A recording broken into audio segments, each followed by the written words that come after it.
Hello, and welcome to the BFA Baby podcast. I'm your host, Taylor Hartman, and you may notice that this episode looks a little different. We are sitting at my kitchen table for the podcast today, and we are talking about things that I'm thankful for in dance. As I'm filming this, it is the week of Thanksgiving, but I believe this is going up the week after Thanksgiving. So it's a little late on time for me, but a little late for you guys. But that's okay, we can still be thankful and grateful. This episode and the next one that I am filming will be sat in my apartment as I'm filming these before I leave for break, and the studio is closed, so I will be in the apartment. Welcome to my dinner table. I thought it was only fitting for the Thanksgiving episode to eat, so during the podcast I will be eating some orange chicken. I like to say partially homemade orange chicken. I just get frozen chicken and I make the sauce. So yeah, we're gonna snack, we're gonna drink what's left of this sparkling grape juice. We're gonna talk about things we're thankful for. Let me get a bite in real quick.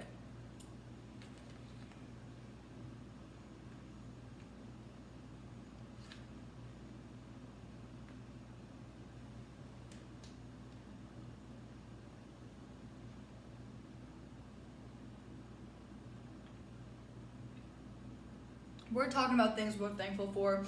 But first, I'd like to start off with talking about the dance concert that I was just in.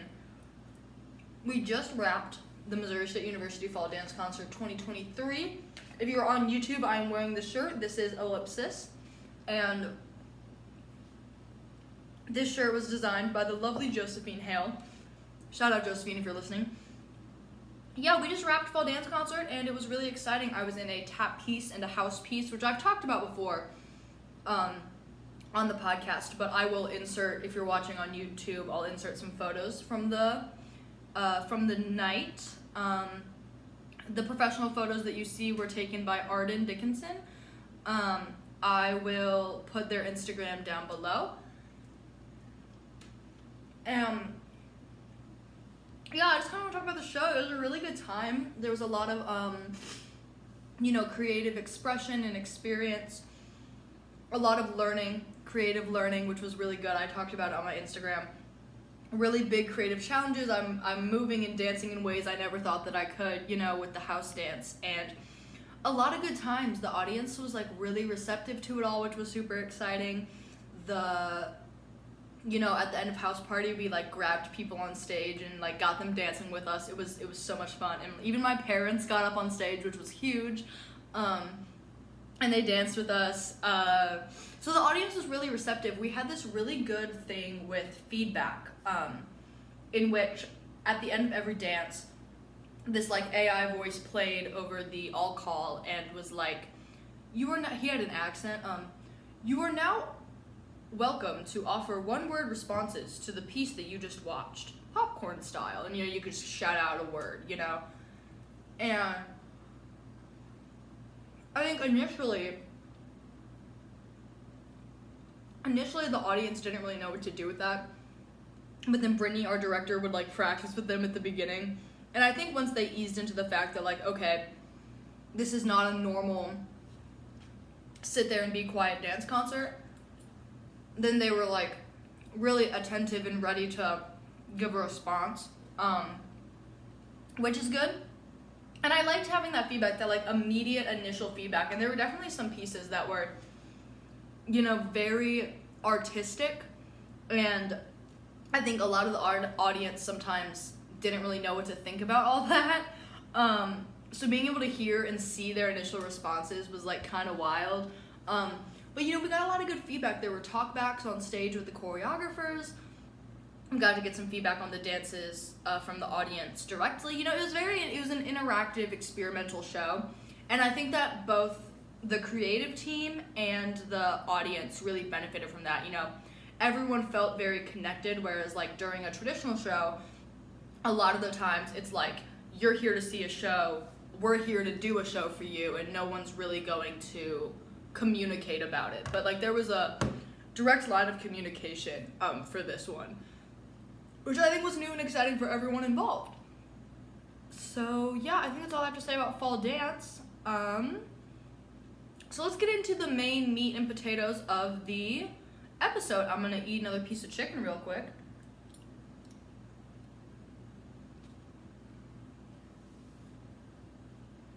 So let's talk about some things that I'm thankful for in dance, because obviously I do want to use this podcast to shed light on the things that can change, but this is a week of giving thanks, and there are so many amazing things to love about dancing and, you know, BFAs and everything, but of course I'm a BFA dance major, so there's so many things to love about it, so I wanted to shine some light on the positives today.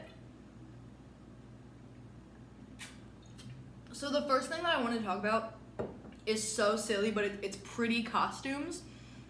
I love getting into costume, getting into hair and makeup, and also some pictures of our tap costume. Our tap costume for fall dance concert. It was so Woodland Fairy Princess. It was amazing. We had these huge skirts that twirled, and like everything about it was just beautiful, beautiful, beautiful. And like, it's just costumes that make me feel beautiful and confident and amazing. And it's so superficial, but like, it's not, because costumes are such a big deal in performance, not even just dance, but in theater, even in like movies, just in entertainment in general. Costumes can be really helpful to not only immersing the audience in the world of the show, but immersing the performer in the world of the show. And I feel like every time I put on my tap costume, I was like in it, I was ready, I was feeling the vibes. And then on the other side of the coin, every time I put on my house costume, those ripped jeans, and I put the rhinestones in my hair and the tank top, like I was ready to party. Like that shift was really critical to me being able to do such two such drastically different pieces in the same night and day. We had a matinee that day as well. And the ability to, you know, they're so different. And the costume, I think, really got me in the headspace for that. While we're talking about this, a lot of performers that I know and I follow and I go to school with and whatever, a lot of them use perfume to like get into character. Like, if they're playing one character in a show, you know, they'll find a perfume that they think that their character would wear, and then they'll only wear it when they're about to go on stage or like get into a scene or something. And I think that's really interesting. And as someone who is trying to get into perfume, like actual perfume, not just like Bath and Body Works body mist, you know what I mean? I do think it's kind of interesting to that's something I would be interested in trying next time I'm like in a show with like a only one character, only one dance, solid role type thing. That's something I'd be really interested in trying, so might have to look into that. But yeah, I have heard of some people doing that, but for me, a lot of the times, the costumes kind of put me there. They're that final push, final step into the world of the dance or the world of the show. And yeah, I just wanted to shout out pretty costumes, because they not only make me feel confident and beautiful, but they really complete the story for the audience.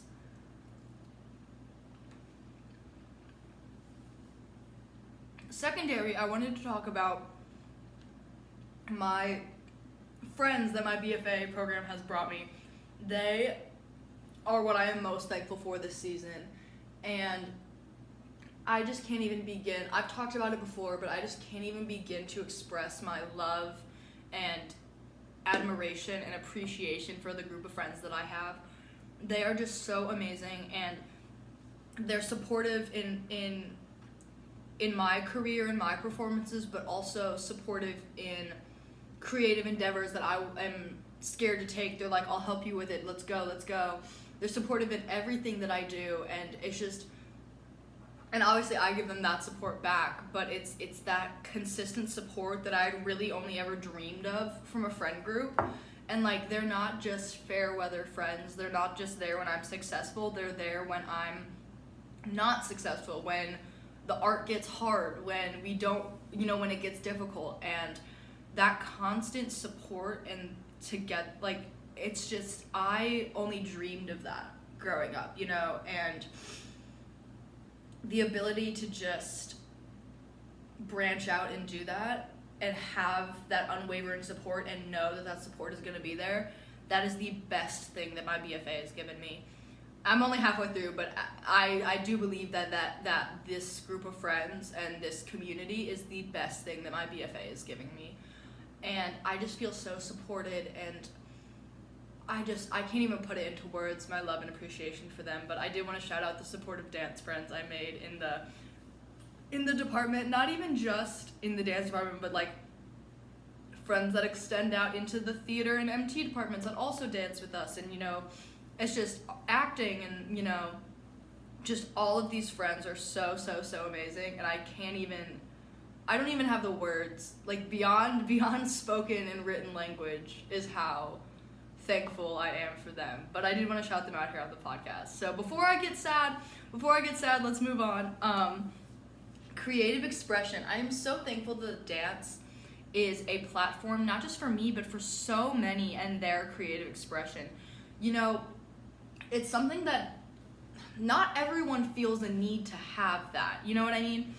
You know, I'm thinking of my twin who's in a nursing program here at the college. She's going to be a nurse, and I'm really thinking that, you know, she's never really felt a need to be creatively seen or heard, or, you know, that's just not how she chooses to voice herself and express herself, which is fine. But like, for the people like me that are like, I need that creative outlet, that's how I speak, that's how I learn,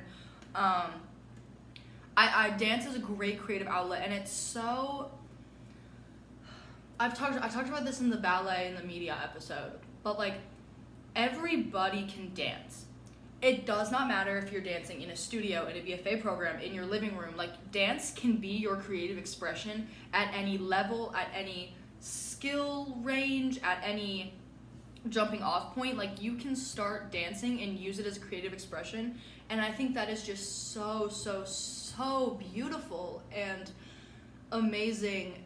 And that's just one of my favorite things about dance, is that so many people can be connected to it, and also so many people can add themselves into it. You know what I mean? Like, you know, my creative expression through dance is going to look different than my roommate's creative expression through dance, than someone in Philadelphia's creative expression through dance. You know, it varies between people, and I think that is just so beautiful. And just the range of ways that dance helps and heals and helps people express themselves is just so beautiful. And I think that sometimes we do take it for granted. I think that sometimes when we're so focused on a performance, on a role, on an audition, you know, being the best in your program or whatever, I think that sometimes we lose the fact that dance is an artistic expression. Dance is who we are. Dance is how we're feeling, how our characters are feeling, how the audience is feeling, how we want to feel, how we want to be seen, or how we don't want to be seen. You know, dance is a great way to learn through all of those things. And as a form of creative expression, I think sometimes we lose that. And bringing attention to it now just reminds me how thankful I am for the fact that dance is in my life as a form of artistic expression.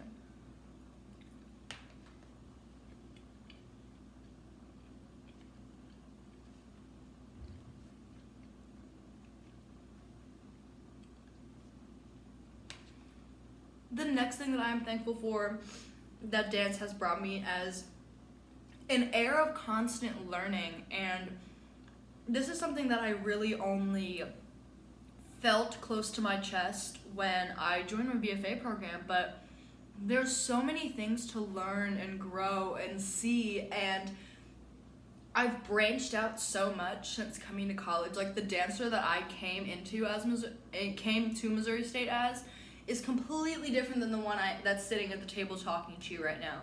You know, I've learned so much about how my body works, how my body operates, how ballet works, how ballet operates, you know, how it should and shouldn't be. And I'm meeting so many people that are pioneering change, which we'll talk about in a little bit. But the consistent learning, like, there's never a day when I'm here at Missouri State that I'm not learning something. And I know that sounds like an ad for the university, and I promise you that it's not. But I'm not sponsored by Missouri State University. But there is really truly never a day where I'm in classes or at work or anything that I'm doing here in town that I'm not learning something, I'm not growing from something, and making connections with your peers and your professors that are all in this creative field. They invite you on to do things or help you with projects, and you're still consistently learning. Like, I'm in this tech lighting class right now, and I'm learning so much. And do I ever see myself behind a professional lighting board? No.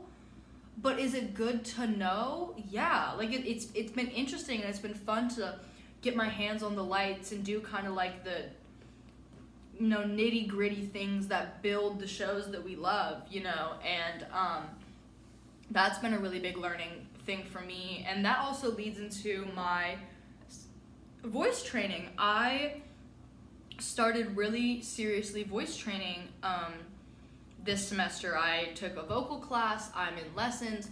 I want to shout out my voice teacher, Gabrielle. Hi, Gabrielle. I don't think you're listening to the podcast, but if somehow you find this, hi, I'm very, very thankful for you. This kind of branches out of dance, but I'm very thankful for the professors and the teachers that have really helped me grow into my singing voice. And that's just kind of like extended confidence to help me with my dancing, because I'm seeing that I would like to take my dancing to a more theatrical route. I still have that dream of, being in a ballet company, and I'll probably audition around, that's way in the future. But I would love to do some musical theater work, and that is, again, constant learning. I would have never known that about myself if I wasn't in this environment, if I didn't come here to learn and to grow and to love all the way through it. And I'm becoming so much more of a rounded person and a rounded dancer, and that just constant learning and information from all sources. I mean, I'm so thankful for the professors that we have here, because they've done so many things. I'm thinking of my lighting professor who went to school in the UK and worked in New York, and I'm thinking of Sarah Wilcoxon, who studied in Paris, and Brittany, who studied in Egypt very recently. She's getting her PhD, and Azaria, who is showing us not only how to work for nonprofit, shout out No Box Dance, but also she's showing us how to elegantly balance being a professional working artist, a professional working woman, and a mother, and just so many amazing people to look up to, that I'm so thankful that coming to this school has done for me. And if you asked 16-year-old Taylor what she thought her in-state college experience would look like, she'd be so pissed. She would be so pissed that she's in state. She'd be mad that she's here. But I think that that's something else I'm thankful for, the growth in my outlook on where I'm at in life. I stressed so much about, if I stay in state, I'm not talented. If I get my BFA in Missouri, I'm not talented. It's like, that's literally so dumb. And that's the lie that they peddle to you. But, you can get trained anywhere or nowhere. And if you have the passion and the drive and the hard work ethic, you'll get to where you want to go. And I'm so thankful not only for just the learning about myself as a dancer, but the learning about the world out there. This is gonna be a hot take, but you are so much more than where you got your BFA.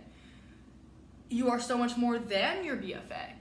And that learning that I am more than just a BFA student. I am more than just a dancer. I'm a well-rounded person. But even in that, I'm learning so much in dance, and how I am growing as a person is how I am growing in dancing. That they work hand in hand, Lazy Ballerina Club on Instagram, shout out Goldie.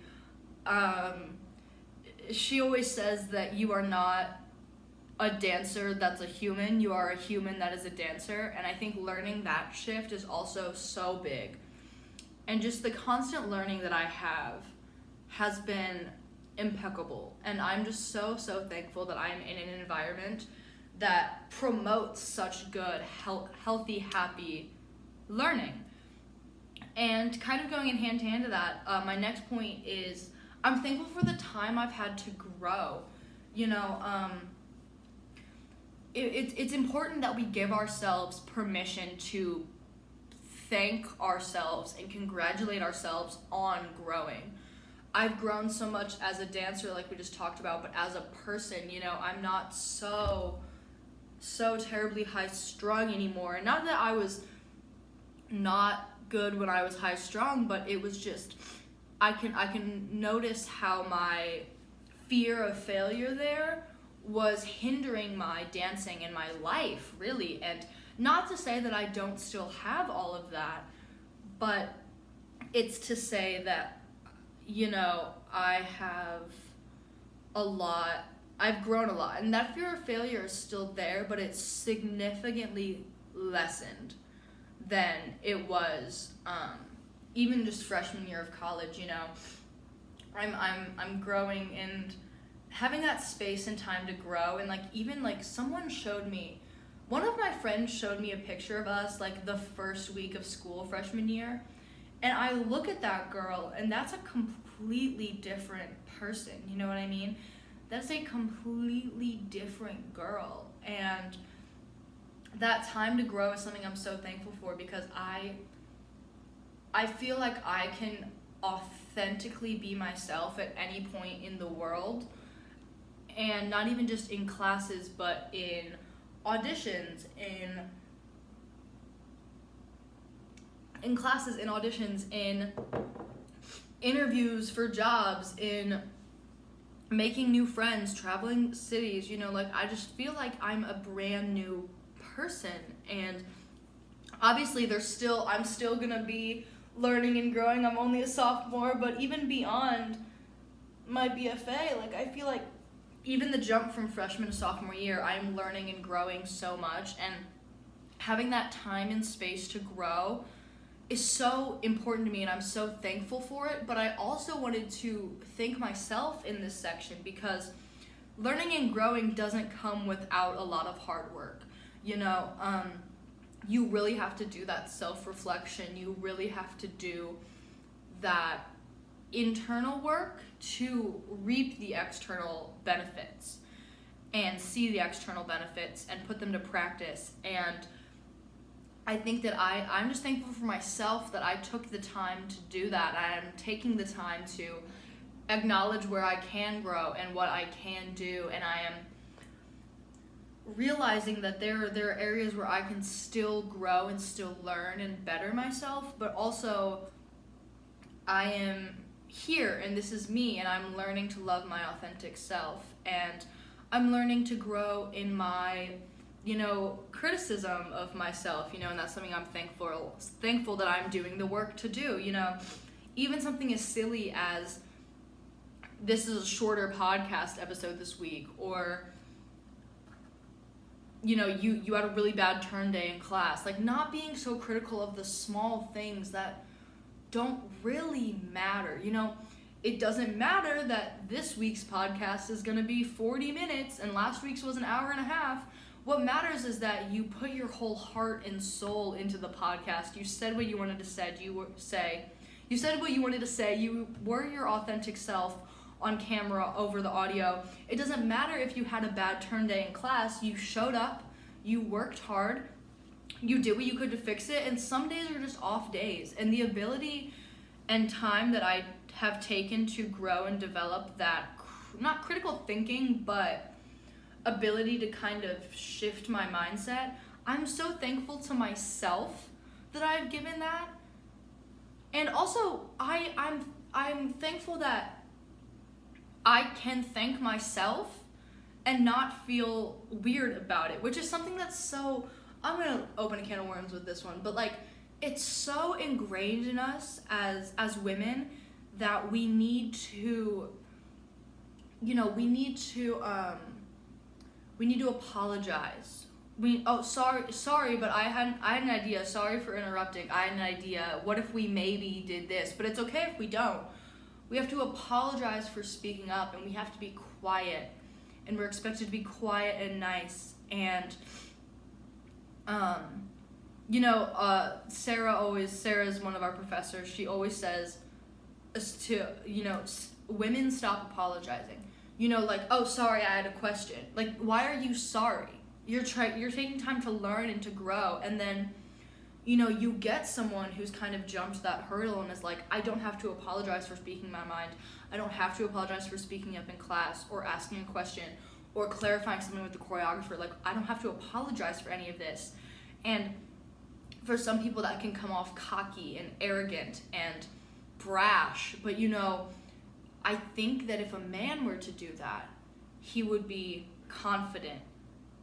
He would be, I want to say like assertive, but in not like a kind of way, but he's assertive in like a way, he's charismatic, he's just trying to grow, and I think that my ability to be thankful for something that I have done for myself, I know, and I can kind of shift out every little voice in my head that, growing up, like, that's arrogance, or like, you're not short on confidence, are you? Why is confidence a bad thing for women?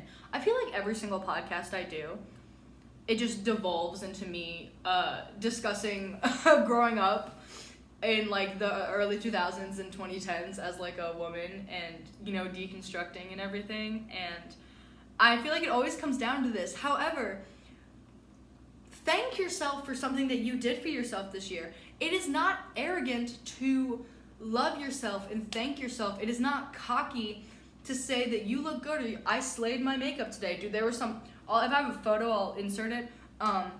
There was some legit amazing makeup I did for house party. It was blue. It was super cool. It's not arrogant for me to be like, I slayed this makeup. I nailed that dance. I felt really confident doing that. Like, explaining how you feel is not arrogant. It's not cocky. It's not distasteful. We are just existing and loving ourselves and appreciating ourselves because we do so much. And my ability to grow into someone that fully believes that, like, with her heart and soul, that's been a really good thing. And I'm thankful for that, and I'm thankful for myself for putting in the work. Moving on.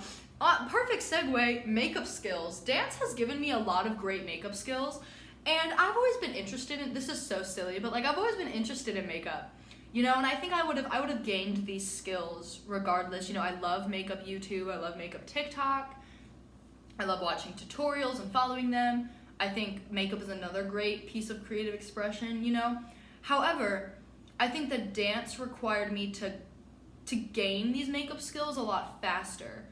And it's just fun to be able to, come up with a look and know that you have at least some of the skills to execute it. And my confidence in makeup has grown since dancing. But there was a while where I had to have friends do fake eyelashes for me, but now I can do them for myself, and I do them for my friends or for the young dancers that I work with, if they have to go on a big stage, that whole thing. And it's one of the more superficial things that I'm thankful for, but it is something I'm thankful for, and I love using makeup as art, as expression to further a character, like I just said with the sparkly blue eye look for house party. The girl that showed up to house party, my character, it kind of took me putting on a persona to be able to like move and groove like that, and I remember being like, I want some colorful eyeshadow, and then I opened TikTok, and this girl was like, this is your sign to wear blue eyeshadow today, and it just clicked. I was like, yes, it is. It is my sign to wear blue eyeshadow today. So I did blue for a couple of the show nights, and seeing that really dramatic makeup that I wouldn't usually wear in real life,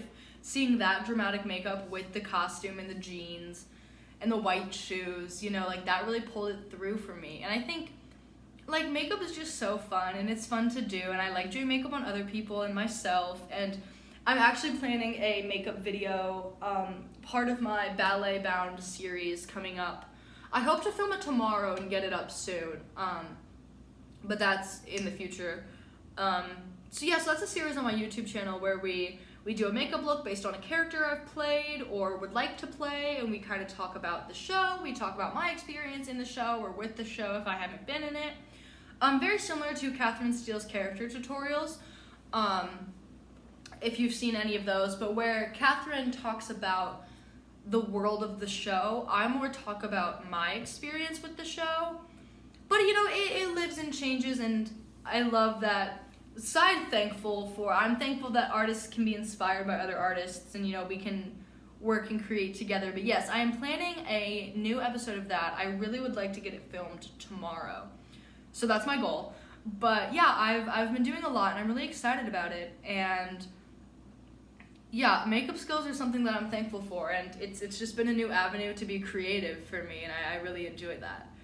So next up, I have thankful for in dance, I have confidence boost. And this is, again, something that didn't really come till I got to my BFA, and the confidence boost that I have now that I see myself as a fully fledged person and not just a dancer, that confidence boost is crazy to me, and I'm so thankful that it's come around and I fully feel at home and safe and welcome in my skin, and I feel confident in how I dance and how I move and how I choreograph and my ideas. I feel like I'm finally confident that my choreographic ideas have value, that they're not too much. I remember I would choreograph pieces back home and they'd be like, oh, why are we using this many props? That's a lot. Or like, it's very theatrical. This is very dramatic. And I feel like now I have the confidence to lean into what makes me me, which is the drama, the theatrics, the performance, the storytelling. All of that really does make me me. And I feel like that confidence, especially as I lean into working on my spring dance adjudication piece, it's going to be very theatrical and dramatic. I'm literally going to put a fucking magic trick in there. You know what I mean? Like, it's a whole thing, and I'm excited about it. And there is a part of me that, I'm just thankful that I have that confidence now, because I don't think that I would be taking as many creative risks, as many opportunities. I don't think I would be doing it the same if I wasn't already on the track to gain that confidence. And I think if I didn't have this confidence, I wouldn't be growing and learning or doing anything really, and I think that's a really big thing that I'm thankful for. And the overarching point of this episode is that I'm thankful for the BFA program that I'm in, and I'm thankful for the lifelong learning opportunities, growth, change, confidence, authenticity that it has given me, so that I can continue to learn, grow, become a professional, do the whole thing.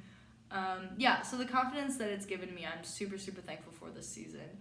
And I have 2 more points to say, so this will be a shorter episode, but once again, not giving ourselves any trouble for it. We're being authentic, we're being confident here. I'm thankful that I've been able to see how dance changes lives. And it sounds so like, whoo, out of the box, way heady up here.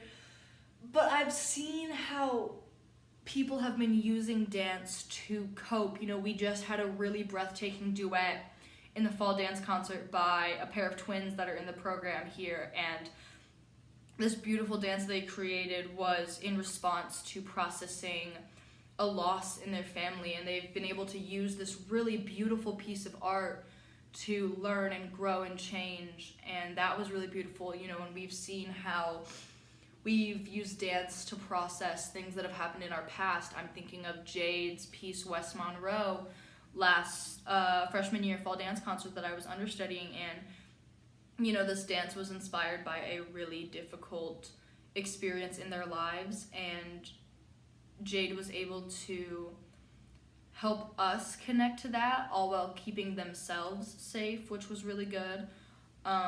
And that West Monroe was a really good way to kind of process through that and how it felt for Jade. So that was really amazing. And I'm seeing how dance is changing the lives of my little kids that I teach. You know, my favorite thing at the end of class, especially, I do it with most of my kids, but especially with my littles, my like 3 to 5 year olds, we have little baby affirmations like, I am smart, I am strong, I am brave, I am kind. You know, little simple things that they can say about themselves, so that even at least once a week, they hear that about themselves and they are declaring that about themselves.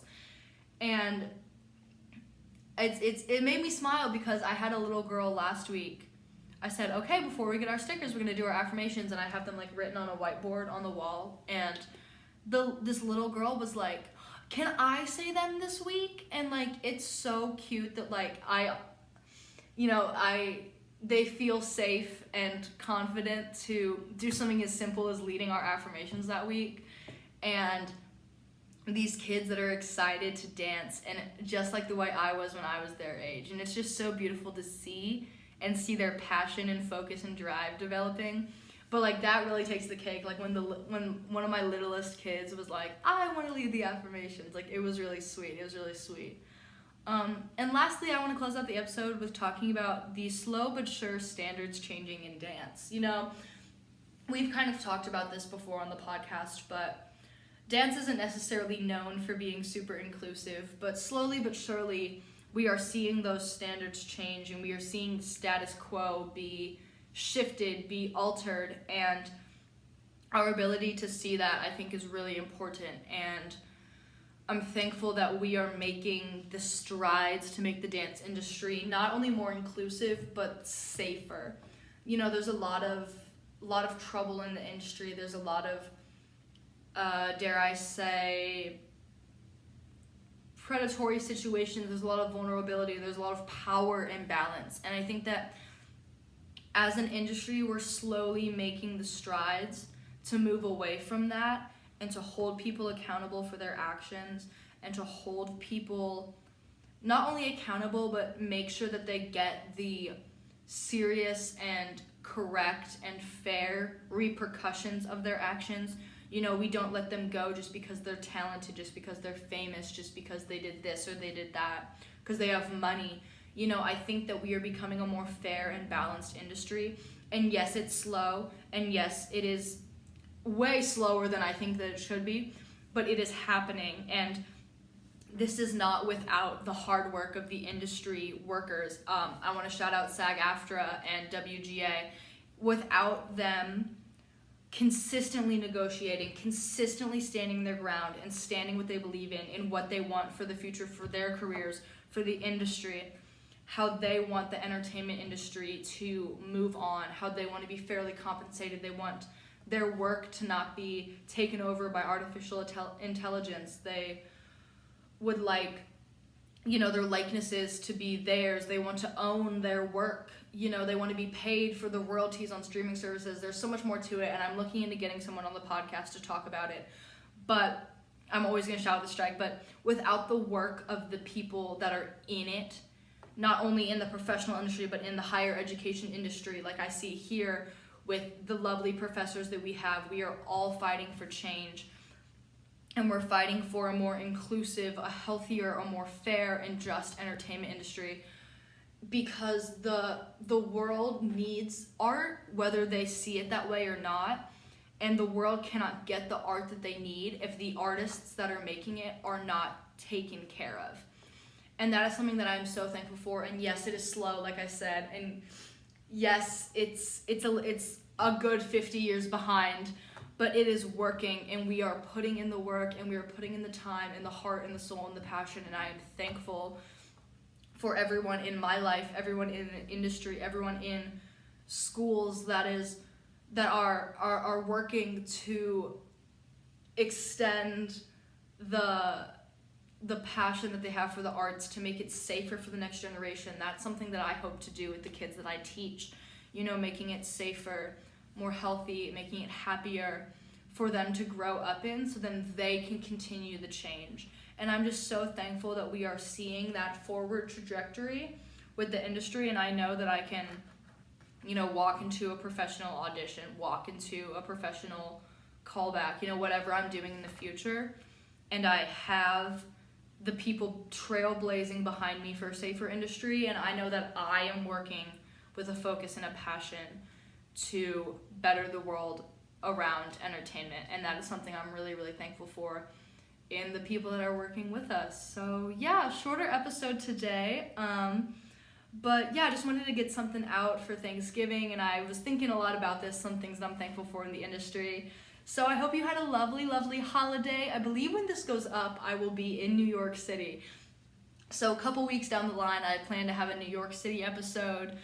And yeah, thank you so much for tuning in. I am incredibly thankful for you guys for listening to the podcast, for watching the YouTube videos, for doing the whole thing. I'm incredibly thankful for you guys for coming along on this journey. As always, you can follow the podcast on Instagram at BFA Baby Podcast, and you can follow me at Tata's Ballet on Instagram, TikTok, and YouTube. Follow along for any informations, any fun things. And if you have any podcast recommendations, please leave them in the DMs. Also, please rate and review the podcast on Spotify. That really helps me get the podcast out there. And I'd love to see what you have, questions, comments, concerns, anything that I can better this podcast with. Thank you so much for tuning in. I am so thankful for you. And don't forget to tell someone that you're thankful for them this season.